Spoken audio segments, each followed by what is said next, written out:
Welcome to another episode of Dad Can We Talk? I am your host, Anthony Ray, and this is episode 144 of Dad Can We Talk? First off, I need y'all to go to YouTube, subscribe to the channel. Dad Can We Talk? Type in Dad Can We Talk? I promise it'll come up. You will see the logo. All you got to do is subscribe to the channel. That's all I need from y'all. That's the only help I need. I want to give a couple shout outs. I want to give a shout out first to Gainesville Podcast Studio. That's where we are posted up at today. If you need any help when it comes to podcasting, you might need just recording. You might need help with your concept, just trying to come up with your idea. Come over here and see my guy, Nemo. I call him Nemo the Great. Just come see my guy, Nemo, at Gainesville Podcast Studio. I promise they will help you get whatever you need done right here in the heart of Gainesville off of 6th Street. Shout out to Support Black G&V. Shout out to my guy Malcolm and Ashley Askew. Man, they are doing some great things here in the city. I need for y'all to go and support them on Facebook and IG at Support Black GMV, and that black is BLK GMV. Support Black GMV. Go and follow, like their stuff. They got a lot of different events going on, but this coming Sunday, right now, it's June 19th, so that'll be June 22nd. This coming Sunday, they are doing their second annual cookout event. So y'all go to their page. I think it starts at 12 p.m. that day. I don't know the location. I forgot the location. But it's here in Gainesville, Florida. Go and check their stuff out, man. Last year, it was a great event. A lot of people came out. There'll be some free food, some free drinks. There'll also be some other vendors there, a few food trucks. We'll have some games. We're trying to do a kickball game out there. So y'all come out, pull up, man, and come support. Last shout out, my guy Mike Peter Barber. Go and holla at my guy. If you need a fresh cut, I promise, on everything, he gonna get you right now. I always say, of course, I can't really use it. I cut my own hair. Y'all see what I'm doing up here, man. Y'all see what it's looking like. I got the fresh baldy this morning. But my guy Mike P, he can give you a fresh baldy. He can get the fresh fade. He can do all the designs. He do all that, even for the women, he got a lot of stuff going on over at Winter Circle Cuts. Well, actually, now it's just Mike Peter Barber. So if you're looking for him, go on Google and type in Mike Peter Barber, and he will come up. He's now in West Gainesville. He is no longer in East Gainesville. So go find his new location and go support my brother. So without further ado, man, I'm here today with one of my guys, man. We go way back. We go way back. If anybody know anything about Sorrento, we was hooping out there. Sorrento Hoops was on fire in the late 2000s, I ain't even gonna say, I say mid, like 2005, 2006, 2007, man, we were out there getting it in on that. I think the court was blue back then or green. Might have been green. It was green, the green outside court, man. If y'all know anything about the Sorrento Hoops, Every Sunday.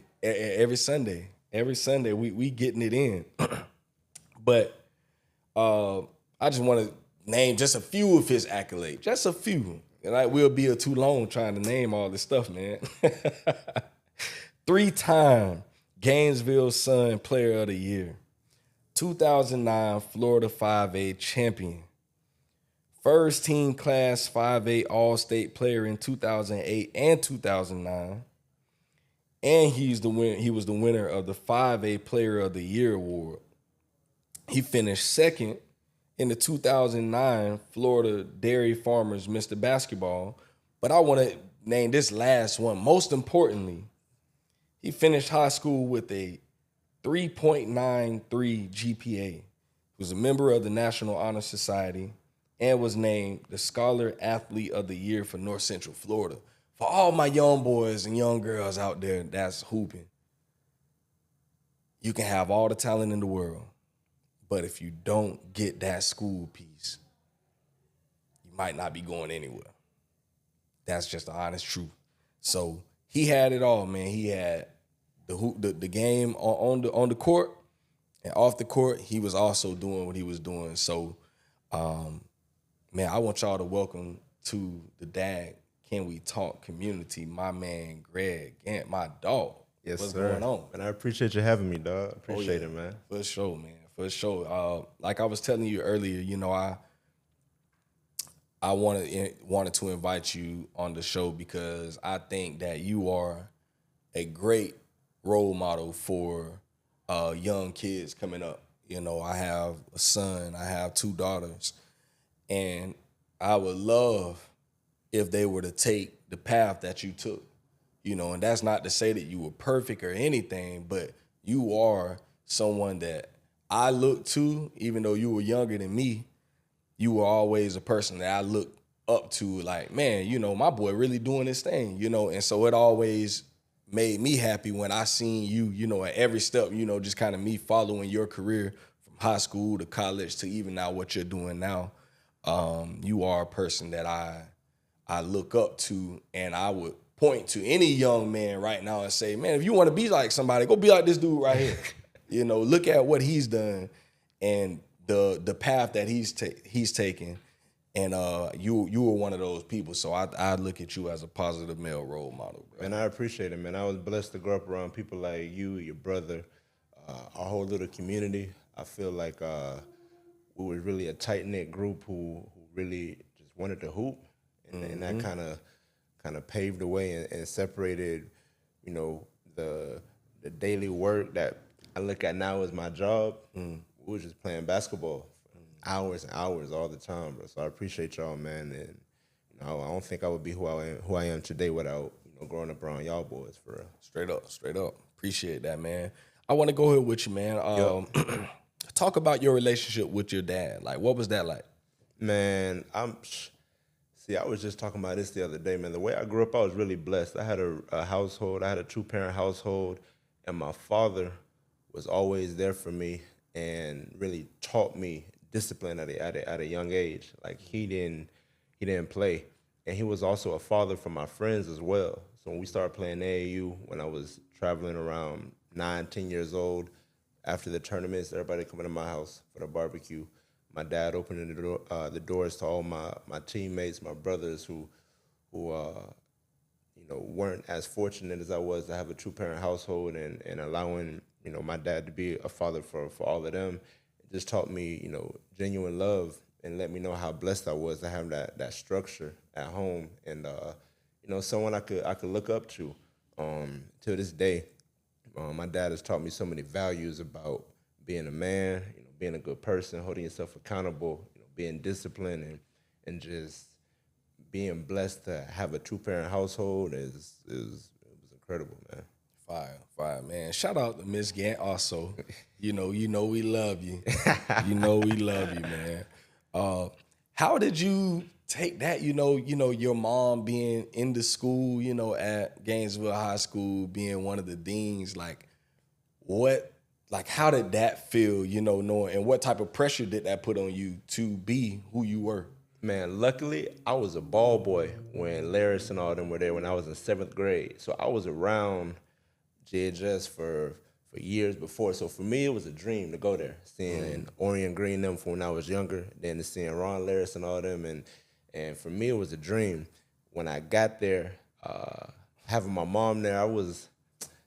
People were making jokes about me, and you know, I played varsity my first year, so people were saying that, you know, he on the team because his mom, blah, blah, blah. But I think I was very fortunate, man, because, you know, she always looked out for me at school. And if I had any problem, you know, I went to school, I was 13 or 14 as a freshman. And, you know, I was kind of timid in my first year. So I think her being there and just having someone that close that I can go talk to and kind of guide me along the way and make sure I was straight, like as far as, you know, my schoolwork. having relationships with my teachers and stuff like that. Teaching me the importance every day of, make sure you do your work, make sure you go to your tutors and things like that. So I think it was a blessing. And it was a little bit difficult at first, her being there. But for me, I look back at it and it was a blessing. I love that, man. And I asked that, because my oldest is in middle school right now. And, sometimes I feel like I'm too hard. Then sometimes I feel like I ain't hard enough. And just trying to stay on her. She does great in school. Ain't got no problems whatsoever. But, to see someone like you and see where you are, just understanding how important your parents were to you. Man, everything, because it was hard on me. If I wasn't making A's and B's, I wasn't seeing no basketball. I wasn't seeing the streets on the weekend to go play with y'all. They was really, really hard on me. But I appreciate it because I look back on it now and I think that's having that discipline, having that structure, being scared to fail, being scared to come home. Like, you look at it as a drag when you're a kid. Like, man, I look at my other friends, man, they play video games through the week. They can hang out, go be, and I'm like, why can't I do this? And then I look at where I'm at now and I understand because, as a kid, like, it was, what I'm saying, it was not dangerous like it is now, but it was dangerous out there. You know what I'm saying? My mom was premature as well. So I didn't necessarily was capable of making the right decisions all the time without the guidance and the help from my parents. So them being hard on me and having that discipline, I think it helped me excel. And I didn't rebel against it. I was always respectful. And, I think it led me down the right path to where then when I started seeing the success, I became obsessive with it. You know what I'm saying? And that discipline, it kind of went away and it was just me doing my own thing. So. 2006, we lost a great one. Yeah. We lost a great one, man. Talk about how Dante Anderson inspired you going forward from that point on, even before then. Like, just talk about the impact that he had on your life. I remember like it was yesterday. Schiff was 14, and I saw him at MLK tryouts. Remember back in City League tryouts, we had to all go and do a little tryout. Then they already had the teams. We all had to go. Yeah. So I remember it was a Saturday at like 7 o'clock in the morning. And I woke my pops up, and I'm like, yo, you can take me out the east side. I want to see this dude. He 1 year older than me. I want to go see him play. And man, Dante was 14 playing City League, and he had like 40. Sheesh. And like he was serious. My dad was like, who is this? And I'm like, man, that's Dante. That's Dante. And ever since then, like I've been watching him. And then when he went to Eastside and what he did his sophomore year really inspired me. And I think it changed my life, honestly, because I was playing high school basketball my first year because it was a dream to play looking at OG and Ron Laris. I wanted to be like them. But then seeing Dante win a state championship playing against like Nick Calathis, who was the #1 point guard in the state, Chandler Parsons, like knocking them down and seeing him, it opened up my mind to a whole new venue. I had no idea about a state championship. I didn't have any aspiration to be a state champion. And after that moment, that's all I cared about. He was my biggest motivation, I think, as a basketball player until I reached a professional level, because I just wanted to be like him. And then him passing, I wore number 22. And he just was an inspiration, just not only for me, but for our entire community. The way dude walked, the way he smiled, the way he interacted with people, the dog he had in him. Like, man, to this day, I still say stuff in my head during the games, that motivational stuff that, I talked to him about and stuff like that. So, man, he was different. He was different. And I think that he really turned the light on in my head to allow me to, chase a higher goal that I didn't even know was possible. Man, rest in peace to my guy, Dante, man. When I tell you he was something serious, he was something serious. If you never seen him play, you missed out. Man, I remember we playing East Side. I was 15 and he was 16, and I was guarding him, right? And he did a back door. I remember this like it was yesterday. He did a back door, and I grabbed his jersey, and the ref called a foul. And he was my idol then. Like, I was looking up to him then. And I told her, I said, that's not a foul or something. And like Dante looked at me and said, man, sorry ass, keep holding me, man. I ain't playing with that shit. And like I looked for like 2 seconds. I was like, dang, my idol really saying this to me right now. Like kind of broke my heart for 2 seconds. And then it just turned me into a monster that game. And I ended up having a really good game. And he brought out the best, man. He was way ahead of his time. We didn't really understand what was going on. We didn't know what it meant to be one of the top players in the country, the best player in the state. Like, we was cool with all area. But then seeing how he did it, dude was an icon, for real. Sheesh. Different, man. Different. So, after that, you know, you went on and you did your thing the next few years. You know, talk about that senior season, you know, that 2009 season. I think, what were y'all, 29-3? 29-3, I think, Y'all, this man is on the wall at GHS, man. So, yeah, talk about that season, man, the 29-3 season. Man, it actually started probably the year before. Man, that's when people at the Health and Fitness Center used to play fours all the time. Right? At the Gantt Health and Fitness Center. So it always be like me, TJ, Wadigo, Matt Huber, Gabe Rutledge. We'll go there. We'll be playing fours after practice until like 7 o'clock at night. And like we was just playing, having fun. But we was building a chemistry, a bond.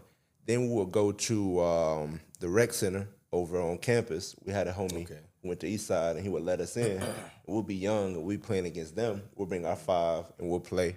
Sometimes at 5:30 in the morning at the fitness center, they'll be running 5s before school, and we'll go there and play. Then we all play at AAU together in the summer for the most part. And so we kind of built a chemistry that by the time the season started, like we was already rolling. And we won UF team camp. Yeah. Ooh, I missed the team camp. That was the boy. I used to love going to watch them games. Them were the days. Loud basketball, man. Man. That's the first time I seen Austin Rivers in person. I saw him at 14. He was a freshman. Man, I remember him, Ray Shipman, them used to come down. Man, so many good players. But we won UF team camp. And man, we just was a tight group, man. We was always together every day. And we stayed out of trouble because we just wanted to hoop. After practice, we rushed into the car. Matt Huber was driving first. We got in his car, go straight to the fitness center, wait a couple games, get downs, run it for about 3 hours. Playing against, grown men, older men, but just getting that chemistry, always being in the gym together. So I think that we changed coaches. We had Coach Wise my junior year, then we had Coach Beckham. But I think any coach who would have came in there my senior year was going to win state regardless, because it was a well-oiled machine, man. It was fun. For me, that was like I won a state championship. We won a regular season in college, and then stuff as a professional. But that was the most memorable, meaningful moment of my life, I think, as a basketball player. That was crazy. Y'all balled out. What you had, 30, you dropped 30-something in the semifinals. We played against, I remember the finals. We played against Carl White, who went to Florida State. And played in the league. He played overseas. He played against their team. Because how tall was he? 6'9". 6'9". Yeah. A lot of them dudes, though, I played against in AAU, so, to meet on that stage. And we had got embarrassed the year before that against Dillard. One of their big men went on to be my teammate at FAU, dude named Corey White, and we got embarrassed, and we just couldn't do nothing with them. A lot of their boys, we couldn't do nothing with them. But that next year, man, we started out in the summer. We started early. We started really early, just every day, going to different team camps. We went to a camp in Tampa together in the summer, UF team camp. Then we went to like the McDonald's Classic in Orlando together. Like we were just always together, just hooping. So, I mean, if you put in that kind of work, good things got to happen. And, bro, you can see it on the court. When I say y'all were probably one of my favorite teams to go watch, you got you coming off them screens. You got Matt Huber coming off them screens. Taylor pushing it. You got Taylor. Ooh, my boy Taylor. Shout out to my boy Sims Taylor. Was fast. Ooh, that was my boy right there. Then TJ turned into a monster. TJ, oh my God. And then Digo was like one of my favorite dudes. I used to just love his game. Man, and then Gabe doing all the dirty work, setting screens. Used to hate playing with Gabe. Bro, he gonna hold you on the screens. He gonna rebound, communicating. Man, we had then our bench. Man, it That was crazy. And we didn't even know what we was doing. It was just fun. Like, it was Yeah. just straight up fun. And when we won, I was like, yo, we really did that. So, Y'all had what's his name coming off the bench too. Thomas, was that the year? Larky. Y'all had him coming off the bench. Larky. He's still playing professionally too. Wow. He was cold, boy. Yeah, he was fire. And it was his first year in the States too that year. He was trying to get adjusted. But I didn't play against him as a pro, but we kind of crossed paths in the same country, and I saw him. But that dude is cold, man. Yeah, boy. He's cold. Yeah, y'all team was really that. So, taking that momentum, like, what was your recruitment process like? Man, I started getting letters. I remember my freshman year, and my first letter was from UCLA, and my second one was from Florida.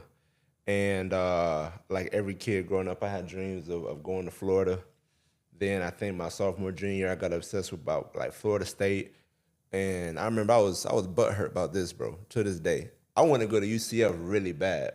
Like, I knew Florida was going after Kenny Boyd, he was the #1 player in the state. Cold. Yes, sir. And they said I was between a mid-major player, high mid-major, but I wasn't really a high major prospect, right? So I wanted to go to UCF. I went out there on a visit, went to their team camp or their individual player camp. I killed. And I remember they came to a few of my games. Every game they came to, I had 20. And they didn't want to offer me at all. I had no idea why. And I'm killing all the dudes that they. So then this guy named Matt McCall, who was at Florida as a GM, as a general manager, he got an assistant coaching job at FAU. I didn't really know much about FAU. Then they hired a legendary coach, Mike Jarvis. And Coach Matt McCall hit me up and he was like, yo, you need to come to FAU. Man, I was so obsessed with the fact we're trying to be high major that I was younger. I graduated high school at 17. I had got some advice, people telling me, go to prep school for a year. You go to prep school for a year, you reclassify, or you come out with your right age group, you'll go high major. And I started thinking about it. He said, nah. He said, G, come to FAU, you're going to play right away. I'm telling you, it's better. And so I had about 16 scholarship offers from mid-major schools. I remember it came down to FAU. I took a visit to Belmont, and they were always going to the NCAA tournament. And their program they were really nice, man, really professional. But I didn't want to be that far away from home. And then Jacksonville University, I was talking to them a lot because they didn't miss a game that I played the entire summer. And their coach, man, was super genuine. They had a dude who can really score on their team. And but FAU, man, I took a visit out there with Raymond Taylor, Jordan McCoy, and like it just was love. Like it just felt like I needed to be there. So like a week later, I committed, and man, the rest is history. But throughout the process, bro, I had a lot of mid-major offers, but I ain't never. USF and UCF was the closest. Florida State was looking at me a little bit, but they never offered. So, Yes, sir. That's what's up, man. So, you make that commitment. You go to campus. What's that first year like? You being away from your family. yeah. How did what they instilled in you keep you during those times?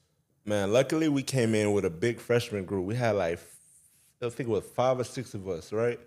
And we came in together. And I remember the first summer going to that weight room. I ain't never really been in the weight room like that, seeing what it's like, being on a schedule, having to wake up at 7 o'clock in the morning and do all of this. Man, I was exhausted. And then in the afternoon, having to go play pickup. And Torian Green used to be out there a lot because he lived in Lauderdale. And he used to come to FAU a lot because it was cool with Coach McCall, and he would be playing pickup. And, man, I was timid as hell, boy. I remember my coach had to pull me to the side one time in the summer, and he was like, hey, can you shoot a little bit more? Can you score a little bit more? And, like, I just was passing. I was really in my shell. It was different for me. I was always comfortable in games, but you know what I'm saying? I was always really, really comfortable playing with people that I knew. So going and you in the field with a bunch of dogs, everybody on the same level. It don't matter what you did in high school no more. It ain't matter how good you thought you were. You're on the same level playing field against, older upperclassmen in college. So my process in the summer, I think summer really shaped me because when we started preseason, first day of preseason, we had to do 17-17s on the sideline. I made 8 of them. After that, I started throwing up. We had to make what we can make, and then after that, we started playing pickup. And I think that first pickup game, I made a couple shots, and I was like, okay, like, I'm good. I'm good. And through preseason, man, I just started building confidence, and it was really like we had good energy, man. We had a young coaching staff, and they were just always instilling confidence in me, always instilling confidence in me. And I looked around, and I'm like, man, I can play this year. I can, we don't have a lot of upperclassmen. I'm like, we can play. So my first preseason game, I had like 18, I think, off the bench.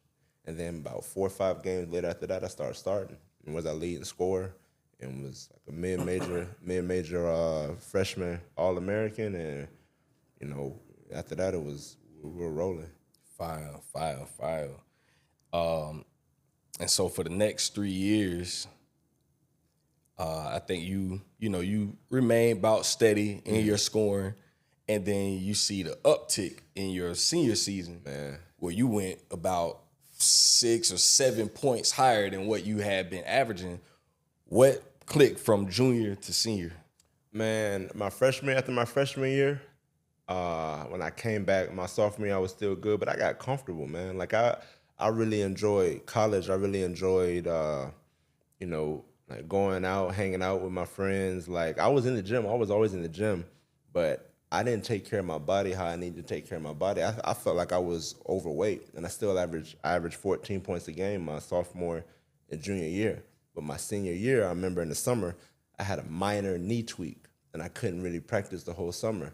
And like I was, young, feeling myself, and I just wasn't taking care of my body where I needed to.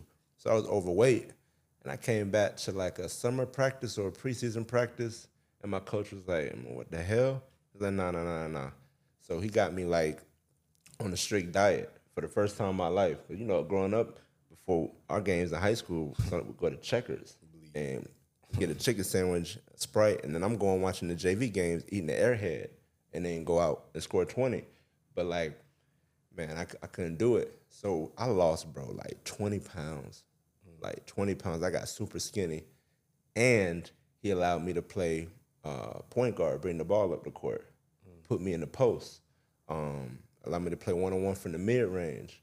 He kind of just put me in a really good position.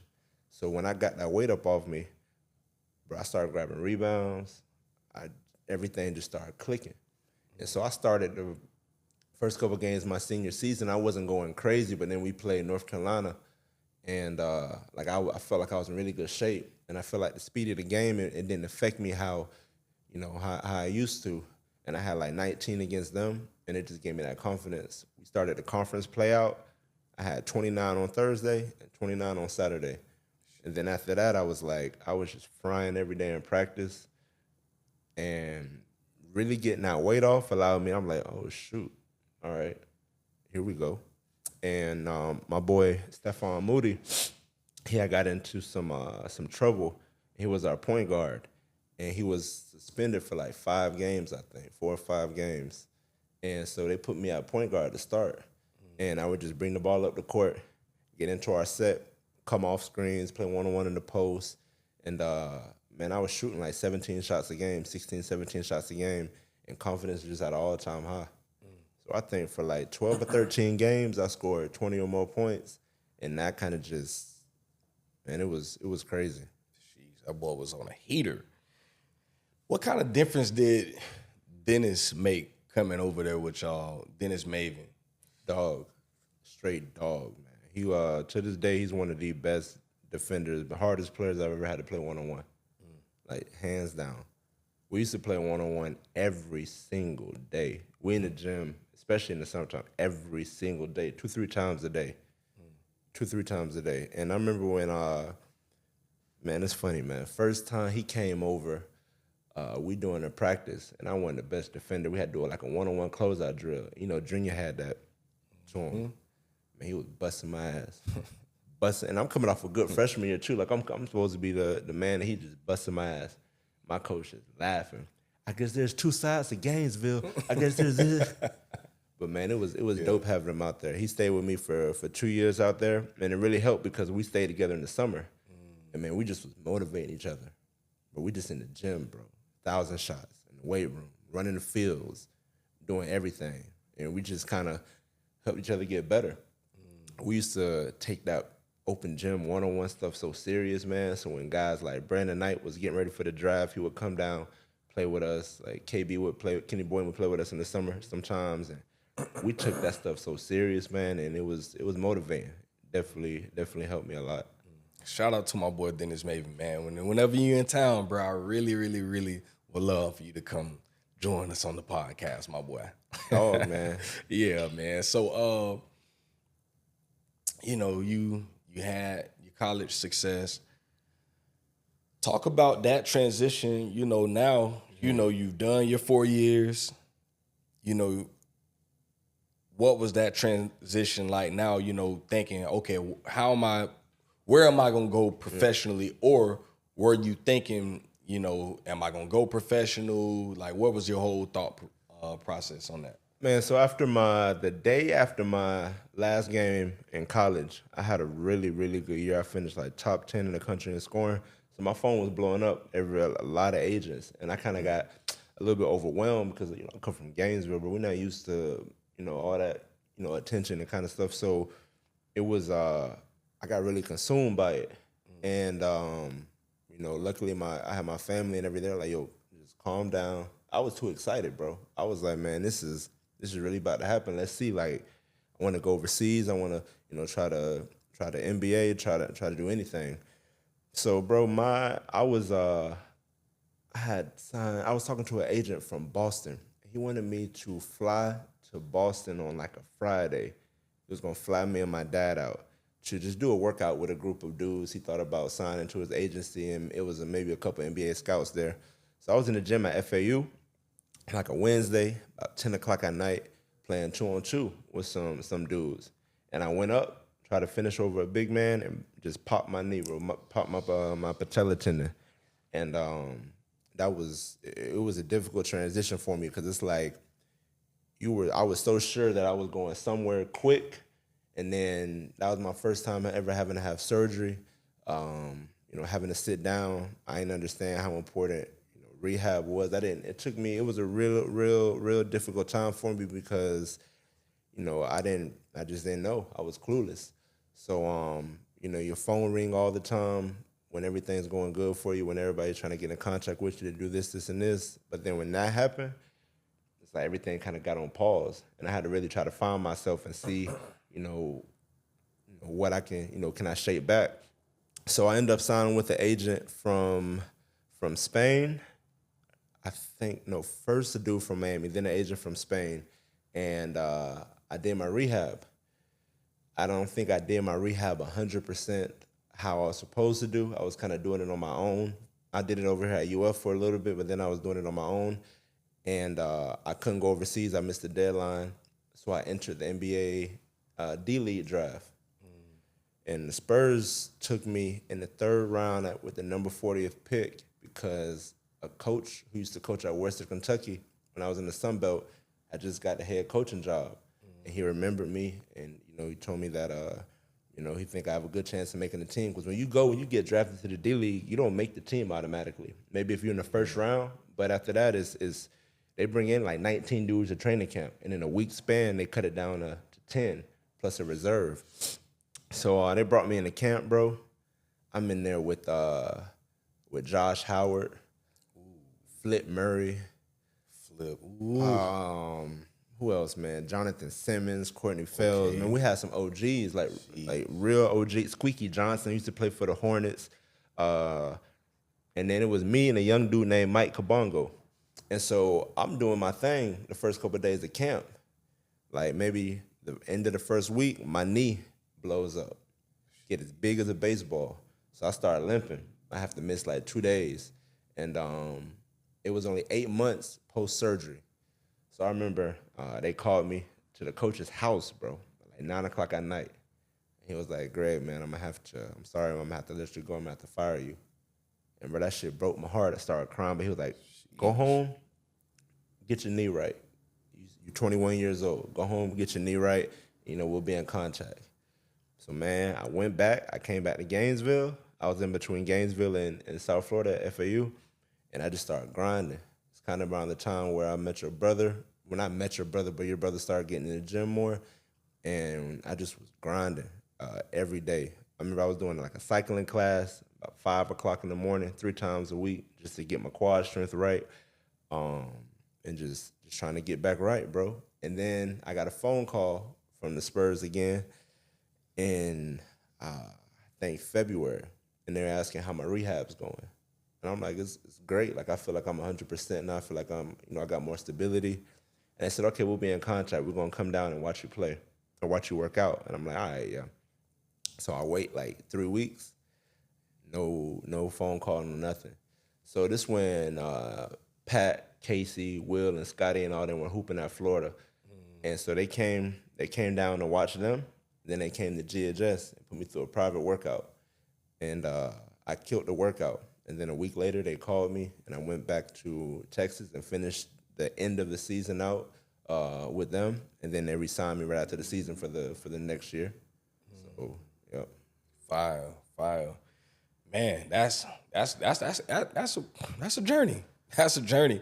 How did you deal, keep your mental intact, with all of that went on, there's so many people that mentally would give up. And I don't think I ever mentally gave up, but man, it was tough. It was tough. I wasn't doing things that I was supposed to do. Like I was still living like a college lifestyle and not taking things serious, man. But my parents, man, my parents, my mom, my dad, my grandparents. I had such a good household with so much structure that they was on me. Like my pops, he went every day. He like, you work out today? You work out today? Now I'm obsessed with it. Now I'm 33 and I'm in the gym more than I was when I was in the 20s. But back then he used to be like, you work out today? You do this, and just having that structure and having that opportunity to like think long term. I'm like, man, I actually have a chance to keep doing this. It just helped. But it was a lot of dark days where I just wasn't feeling it. And it was tough. You know what I'm saying? Some days I'll be in the gym, knee just give out. I ain't understand why. Like I just was ignorant to the fact of how my body operated. Like now I understand that, for my knee to be good, my quads and my hamstrings gotta be good. Gotta be more than good, especially at my age. My core has to be good. My ankle stability has to be good. I need to sleep 8 hours. I need to eat more fruit, vegetables. I need to do this. And I didn't know any of that back then. I had no idea, bro. No idea. So I was just winging it. And then when I went back, my knee was okay, but like I'm stronger, faster, quicker now than I was in the 20s because it's just that knowledge. So, dang. For the young boys out there, man, y'all getting it from the professional side. Man, and it does all make sense. I say a lot of that stuff nowadays. I'm 36 now, and I'm like, bro, I wish I'd have known the stuff I know right now. Exactly. Back then, oh my gosh, bro, I would have put some work in. It was okay to fail. You know what I'm saying? Yeah. But it taught me so much, and the journey taught me more about being a man, a good person, having life discipline. That's real. Rather than just having enough discipline to get me to have a good game. You know what I'm saying? To get me to my next contract. Like it's become a lifestyle now. And then I look back at it, I'm like, why couldn't I live a healthier lifestyle back then? Like it's just a clearer way of thinking. And that's why now, like anybody who ever want to talk to me, man, I got knowledge for days now because of just trial and error. Trial and error, bro. Just saying, why was I 25 and I wasn't as explosive? Well, did you do this in the weight room? Nah. Did you do this? Nah. How many times you went out a week? Yeah. And then it adds up and you think like, how could I be successful when I ain't deserve it? So not like, bro, like I think I hit my prime at 31 because everything just started coming together. You know what I'm saying? My body started feeling good. I haven't had a knee problem, a knee injury, bro, since I was like 29. Jeez.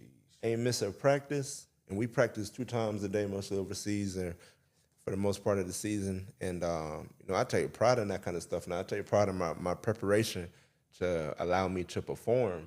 And that's what I think was missing. When you're young, you just go, you just go, you just go. Everything's about hooping, everything's about going. But the preparation to get you to that point, the mental preparation, the physical preparation, it's not just for the 40-minute game, but it also helps you elevate in life as well. So I think that's one of the biggest things I learned through the journey is just the discipline and preparation. You sacrifice today, put in the work today, and you're gonna see the benefit. It might not be tomorrow, it might not be next week, but eventually, like, it's gonna pay off. Like, it's gonna pay off. So that's kind of where I'm at now with it. That's real. That's real. And so talk about that transition going, from where you were trying to get to the G League and then you went overseas. Yeah. Like, talk about that process. So my second year when I resigned to the G League, I came to camp in great shape, was hooping, and I earned the starting spot. The first game we played against the Rockets G League team. And man, we had a crazy team, man. We had Bryce Cotton, all-time best player in Australia, a guy named Jarrell Eddy, who played in the league a little bit, Jonathan Simmons, Jamichael Green, Eric Murphy, who was at Florida. Man, we had a lot of guys, man. And then we had Kyle Anderson come down from the Spurs. And so I played a lot my first few games, and then I started seeing my playing time just drop. And even then, I was still having fun living the lifestyle. Like, Austin, Texas was cool. The dudes I was around, most of them already had money. Some of them had played a year or so in the NBA. So we was going out on 6th Street. We was, living, a really good life off the court. And I kind of saw myself, falling more and more to then putting on a suit, not playing some games, and then playing spot minutes. So I was too young for that. My agent called me. He was like, "You're 22 years old. Like, you're too young to be sitting on the bench. What you think about going overseas?" And I was like, "I don't know, man. I don't know." And so he called and said, "I got an offer from a team in Spain." I ain't know nothing about anything over in Europe or anything like that. And just with a leap of faith, I went over there. And bro, it was tough. It was tough. Those dudes are in shape, man. I thought I was in shape, but I'm just sitting in the corner shooting threes in the D League. I'm letting the point guards playing pick and roll. You can't be 3 seconds in the key. So I'm spacing the floor out, and I'm just catching and shooting, one dribble pull up. So it's easy. And but over there, I remember the first couple practices, bro, they had me running off 15 screens, setting back screens, closing out on people. And I'm like, these dudes are skinny, they older, and I'm like, I should be killing them. And they are torturing me, bro. Torturing me in practice. Like, backdooring, and I'm like, I'm just not in shape enough. Like, this is a different kind of shape. And so that first year really taught me, like, I have a lot of work to do. I have the talent. I can shoot the ball really, really well. But I have a lot of work to do if I want to have a career out of playing professional basketball overseas, at least in Spain. So, Yes, sir. Yes, sir. So fast forward to today, man, what is it looking like for you right now? Like, what's the current, like your current situation right now over there? I actually just resigned. Well, I resigned last week, but the team announced it today. So I'm living in Ibiza, Spain. It's one of the most popular islands, one of the most popular places for people to go party, a lot of celebrities and stuff. And they put together a team over there a couple years ago, and they have a really good project going on. And the guy who I trained with was the head coach for their team last year. He brought me along, and I ended up having probably the most efficient year of my career, numbers-wise, percentage-wise, and just being around good people. And I learned a lot last year and really enjoyed it. So I just re-signed back, so I'm excited about that. But it's been a cool journey, man. Basketball has definitely blessed me, bro. I met my wife playing in a city called Valladolid, Spain. It was my third year overseas, I think. Third or fourth year overseas. I ended up playing there for about 4 or 5 years, and that's my home. I live there when I'm not playing, and when I'm in town, I'm normally here for a month or so. But I live over there. They have a really good basketball program over there. I played there for 5 seasons and been to a bunch of different other spots in Spain. But I love the style of play. I love the lifestyle off the court as well. It's a really really chill lifestyle, beautiful places, and like it's a blessing to still be able to play right now. You know, at 33. And the crazy thing is, I feel like I'm getting better. Like I feel like I'm getting better now. Like I'm hungry. Um, I'm working out every day, doing everything, trying to do everything the right way, and just not taking it for granted. You know what I'm saying? One of the biggest blessings has been as playing professional sports is I don't have to pay for a house. You play for 9 months, and you know they pay for your house. We have a car out there, but they normally give you a car. They pay for your house. If you're a younger guy, they pay for your meals, give you money for the grocery store. So it's been like 11 years of playing, 10, 11 years of playing, of really, you know, enjoying it and just saving.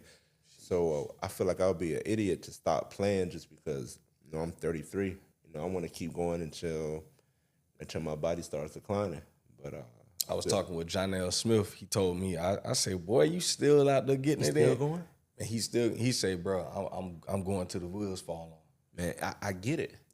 I get it because, bro, I done experienced and have seen so many things just because of hoop, just because of basketball. And it's like I got, man, so many different opportunities, met so many good people. Doors have opened over there just because of basketball. And I feel like, you know, in my 30s, when I turned 30, I started taking it serious because I felt like, you know, my knee was kind of hurt. And I'm like, man, this could really be it if I don't, you know, take it more serious. So now it became an obsession, bro. Like I train crazy. I don't do a lot of pickup, you know what I'm saying, in the summer because like it's my job for 9 months. You know, I'm more working on my body, my stability, so I'm able to perform when that time comes. But I look at it as a blessing, bro. I've lived in some beautiful places, met some amazing people, and it provides an experience for my family as well, coming out to visit, and you know, trying to inspire the younger generation that okay, if you don't make it to the NBA, no problem, no problem at all. You can make a good living overseas, depending where where you go, and so that's a blessing, bro. That's real. That's real, man. Well, sheesh. So for my younger people out there, you know, all my younger ballers, y'all just heard it from this man's mouth himself. You ain't got to make it to the NBA. I mean, of course, that'd be great, but there's so many different routes that you can take. You know, even for the parents out there, you know, it's all right if your child don't make it to the NBA. Man, you can. There's so many different things that you can do to be successful and live a great life. You know, see many different places, meet different people, experience different cultures. We got to give our kids the opportunity to do what they love, but also support them if they don't make it to where I think a lot of parents get in the way of their children sometimes because we have these things in our mind. Oh, I want my daughter to go here and do this, but you know, you just never know where they can end up, man. And there's so many great things that they can experience if we just allow them to just be great. Yep, I mean, learning a different culture, and I think living over there really, really helped change my mindset with a lot of things. I really think it helped me to grow as a person and just have a different perspective on how I want to live my life, how I want to approach my life, how healthy I want to be. Like it's just a whole different perspective of how people should live. And one thing I love about Spain is they enjoy their life. They are in the streets walking, going to coffee shops, having coffee. The food is good. It's just a healthier way of living. It's slower too. America's so fast, man. It's always boom, boom. It's always the next thing. And over there, I feel like the days are a little bit longer, and you just have a different appreciation of the little things in life. Family time is a lot more important. Normally, they're always having meals together as a family every single day. Working isn't looked at as the only way of survival. How it is over here, you have to work all day, every day. You know, it's just a different way of life, and I think it's brought me balance as a human as well, and allowed me to connect and understand people better, and you No, it's just been a life blessing being able to have the best of both worlds. And I still love America for sure. My family's here, but having the opportunity to really live over there and understand their culture and them to accept me. Like I have a lot of fans and people who really, follow me and care about me over there, and the love that they show me and my family it's a blessing, man. It's a blessing. Fire. Well, before we get up out of here, man, I give one piece of advice to a young man or woman that has aspirations to make it to the next level. The most important thing is first you got to dream. You gotta visualize it and dream, and then every single day there's something that you can do to get better, to perfect that craft. Don't take discipline for granted. And enjoy being around the people you're around and experiencing the journey, and just never stop dreaming. Everything is possible with work ethic. Be a good person first. Be respectful to people. And transmitting that good energy and effort into what you're doing, I'm sure that you'll have an opportunity to make it. Anything in life, for real. For sure. Man, hey, bro, listen. Like I say, boy, I appreciate you for coming through. You've always been one of those guys I looked up to, that I respected. And, man, just keep doing your thing, bro. I appreciate it, man. Keep doing your thing, boy. If ain't nobody else going to tell you they proud of you, I'm proud of you, bro. I appreciate you, man. Coming from where, them days playing with you, man, and to see where you are, every time I see you, I'm like, look at my dog. Well, my boy, and it make me feel good to see where you are. Like, and I just want to tell you, man, keep going, keep doing your thing, bro. I appreciate it, man. Show. I appreciate it, my love, dog. bro. You already know. Yes, sir. Well, for all the listeners out there, man, like I say, y'all go to YouTube, subscribe to the channel. Y'all continue to stay tuned in to Dad Can We Talk. I got a lot more interviews coming. Y'all just continue to show love, man. Y'all been showing love for this long. I appreciate all the listeners out there. For the young people that might listen to this, y'all take heed. Just take heed. That's all I'll say. Take heed to the wisdom that was given today. And that's it for today, man. So shout out to Gainesville Podcast Studio for giving us their energy and time on today. And we're going to end it right there. Episode 144. And we out of here. Bang.